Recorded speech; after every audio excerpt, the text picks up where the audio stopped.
the AV Ninjas. So it's myself, Filippo, Kate, and Joe. And one of the first things I did on my own was have a session with Leonardo where we looked at our AV project and did some gap analysis. And what Leonardo then suggested is that we as a group do all this, because I guess what was really interesting was to bring everybody together so they could see a bit of the whole leadership side of the project and have a lot more transparency and visibility of that. So it was really good for us as a group to do the gap analysis so that we could look at how justification of the project, what the scope potentially is, and then aligning people around what is quite a difficult space.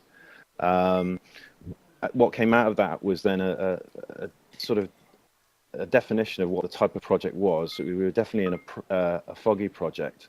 So we looked at what the requirements of a foggy project would be, and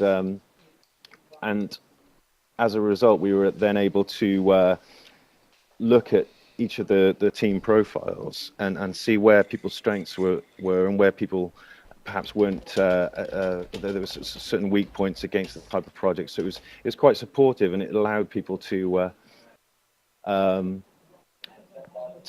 get a sense of what the type of project was and really collaborate with each other to understand how we take it forward. So some of the pets we've been then looking at is the defining stakeholders pet and really understanding stakeholders and getting. So one of the other ones was Mr. Mindset as well, just trying to understand who are our kind of allies, who are the people we need to work with. So I mean, we've gone through all of these. So fast, good, cheap, then into sort of planning, using sticky steps to try and find the essentials things and stop people lying. So it's done very much in collaboration.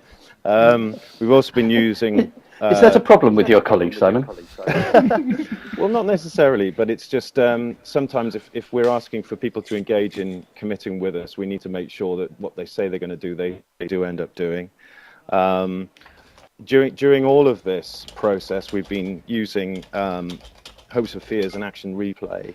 And action replay has been a really good way for us to look back on what we've done over the last week, where things have gone well and not so well, and then it helps us organize the hopes and fears for the next session, our workshop, so that we can then say, well, what do we want to prioritize in this workshop? What things do we want to focus on? So that we've been getting into that rhythm now of using hopes and fears and action replay in pretty much every workshop we've done over the past few months.